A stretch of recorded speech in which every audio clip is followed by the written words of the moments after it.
Kami dari kota ke kampung itu kurang lebih 179 km. Turun dari kendaraan, saya menuju rumah kepala suku. Ternyata kepala suku menyambut saya dari balik pintu rumah dengan tombak. Kena di betis kaki kiri saya dan saya terjatuh. Seluruh teman-teman dai ingin melakukan perlawanan dan saya mengatakan, kita kesini bukan berperang. Kita kesini berdakwah. Dan tombak di betis kaki kiri saya ini adalah konsekuensinya dakwah. Jangankan Fadlan, Rasulullah Muhammad SAW datang ke Taif, dilempar sampai tumitnya berdarah-darah. Tidak ada kalimat lain kecuali Rasulullah mendoakan mereka. Tugas kalian mencabut tombak dari betis kaki kiri saya, bukan melawan mereka. Alhamdulillah 3 bulan sembuh. Saya bilang tidak ada alasan lain. Kita kembali ke kampung itu. Teman-teman ribut. Untuk apa kita ke kampung itu? Kan Ustadz sudah ditombak. Jangan kau bangun kebencian dengan manusia. Tugas kita berdakwah. Kami kembali lagi ke kampung itu. Subhanallah, begitu kami datang, kepala suku yang menghadiahkan tombak di betis kaki kiri saya terserang penyakit malaria. Saya turun dari kendaraan menuju rumahnya, berjumpa dengan anak tertua. Saya tanya, ada bapak kepala suku? Ada, tapi bapak sudah 2 minggu terserang penyakit malaria. Kami tidak punya uang, kami tidak punya mobil, jadi tidak bisa bawa bapak ke rumah sakit. Saya bilang, saya datang ke sini menjemput abang, mama, dan bapak kepala suku. Kami bawa ke rumah sakit. Biarlah seluruh wilayah kami yang tanggung. Begitu kami bawa ke rumah sakit, rawat dia selama 2 minggu, sembuh sehat walafiat. Kami cari mereka bekal dan kami antar kembali mereka ke kampung halaman. Kami kembali ke kota. 1 minggu kemudian kami kembali berdakwah. Subhanallah. Kepala suku ini bersama istri dan 13 anak. Ditambah 15 kepala keluarga pun hijrah. Mengucapkan 2 kalimat syahadat. Ketika mereka mengucapkan 2 kalimat syahadat, saya bilang sama kawan-kawan teman-teman dakwah, inilah energi dakwah. Inilah energi kita membangun manusia menuju tataran yang lebih tinggi. Tugas kita dalam hidup tidak lain dan tidak bukan mengantar manusia untuk mendapatkan anitum harisum alaikum. Alhamdulillah Bapak Ibu, dari perjalanan dakwah walaupun fasilitas terbatas tetapi hati yang kuat. Hari ini Allah telah memberi petunjuk dan rahmat dari dakwah itu. Kita sudah bisa bikin 951 masjid.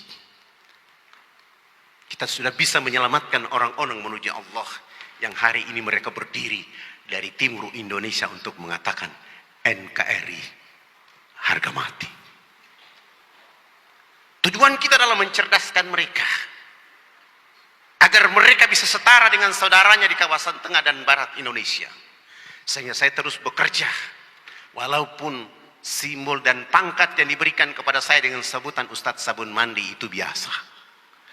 Tapi dengan sabun mandi itu kita bisa mengantarkan rahmat agar ribuan orang akan hijrah. Doakan kami, kurang 200.000, 1,8 juta orang akan menjadi muslim dan muslimah. Karena kami melakukan itu. Dan sekiranya hari ini Bapak Ibu, tahun 93 setelah saya pulang dari Amerika, ada perempuan Katolik namanya Naomi, usia 59 tahun. Dia bilang sama saya, rambut saya sudah keriting. Saya lihat huruf-huruf dalam Quran ini keriting seperti rambut saya. Saya bertekad masuk Islam dengan catatan, saya harus bisa baca kitab suci ini dengan sempurna, kalau tidak saya kembali murtad. Alhamdulillah, usia 59 tahun syahadat. Usia 60 tahun kami membimbing dia membaca Quran dari Iqra sampai lancar di usia 60 tahun. Subhanallah. Usia 61 tahun dia hatam Quran sebanyak 177 kali. Di usia 62 tahun, dia tingkatkan kualitas hafalannya menjadi 217 kali hatam. Di usia 63 tahun, dia hatam Quran sebanyak 277 kali. Ketika di 277 kali dia baca minal jinnati wan nas, Allah menjemputnya dengan husnul khatimah. Spektakuler. Bapak Ibu yang dirahmati oleh Allah. Mengantar hijrah harus kekuatan yang kuat. Membawa orang ke arah perubahan, arah kebaikan. Karena hidup itu singkat. Seperti mulai dari Hajar Aswad, berhenti di Hajar Aswad. Mulai dari Allah, akan kembali kepada Allah. Kuatkan hati kita.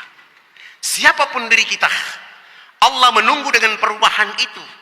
Kalau jiwa ini tidak pernah merubahnya, maka wahai umat Islam, kita bukan orang yang merugi. Kita orang yang diangkat derajat oleh Allah. Hanya kita yang lupa, lalai. Hari ini negeri kita Indonesia, kita ingin merubah mereka dengan Quran. Supaya kita akan menemukan Indonesia baru. Indonesia teladan. Indonesia berkah, Indonesia utuh, Indonesia makmur, Indonesia yang berperadaban. Lebih baik dengan melempatkan ketuhanan yang Maha Esa pada sila rukun negara yang tertinggi. Sehingga kita tahu bahwa peradaban dari timur sampai ke barat adalah senjata baik untuk makmuran Indonesia tercinta ini. Kekuatan itu ada di mana? Di diri dan dada umat Islam dengan dakwah. Setiap diri di antara kita berdakwah. Kita lihat gubernur kita tampil dengan dakwah. Kita lihat wakil gubernur kita tampil dengan dakwah. Ketika gerakan dakwah itu hidup di negeri ini, maka kita akan melihat hutan, gunung, pantai, semua akan datang menyeru kepada Allah. Kami akan menyebut namamu dan menyebut nama Rasulullah Muhammad SAW. Walaupun fitnah, cemoohan, caci maki, senjata, penjara, panah, tombak, jadikan itu semua menjadi vitamin dan kapsul-kapsul energi untuk dakwah. Jangan melihat tantangan itu menjadi masalah, tapi jadikan dia menjadi 3 energi untuk bangkit. Fafiru ilallah. Lari cari Allah dengan kekurangan untuk menjemput energi itu. Yang kedua, lari mencari ampunan Allah untuk menemukan energi kebangkitan itu. Dan yang ketiga, lari cari keberkahan, ridha dan rahmat Allah untuk membangun kembali negeri ini. Maka Mezin Muharram 1440 Hijriah ingin menyuruhkan kita semua hidup menyelamatkan negeri ini dengan Quran demi bangsa dan negara. Bangunlah jiwa, bangunlah raga. Saya bercita-cita tinggi tanggal 17 Agustus 2045. Hari ini di mata kita terjadi pembakaran di sana. Tapi itu menjadi narasi kebangkitan baru untuk dakwah. Sehingga 17 Agustus 2045 terjadi Indonesia baru, Indonesia emas dimulai dari timur Indonesia. Kami akan kibarkan itu untuk Indonesia oleh karena hitam, keriting tapi mengawali kehidupan bangsa dengan Allahu Akbar, Allahu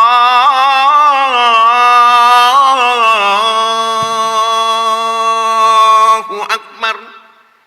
1 jam kemudian Indonesia Tengah, 2 jam kemudian Indonesia Barat. Keriting hitam hari ini menjadi buah bibir masyarakat. Tapi 100 tahun Indonesia merdeka, mereka akan memberi cahaya itu pada bangsa yang kita cintai ini.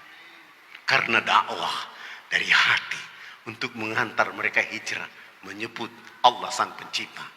Dan bersama Nabi Muhammad mengantar mereka menuju salamun alaikum tibatum fadkhuluha khalihim. Dengan Quran kita membangun negeri yang kita cintai. Saya tutup dengan sebuah pandang bahasa Irian. Nanti ya diantara Bapak yang bisa terjemahkan, hadiahnya dari panitia. Bahasa Iriannya begini. Guta kafat lapidem set saife nunfi kadendro. Ada yang bisa terjemahkan? Saya terjemahkan. Batu itu keras. Ditetete setitik air hujan dari tahun ke tahun.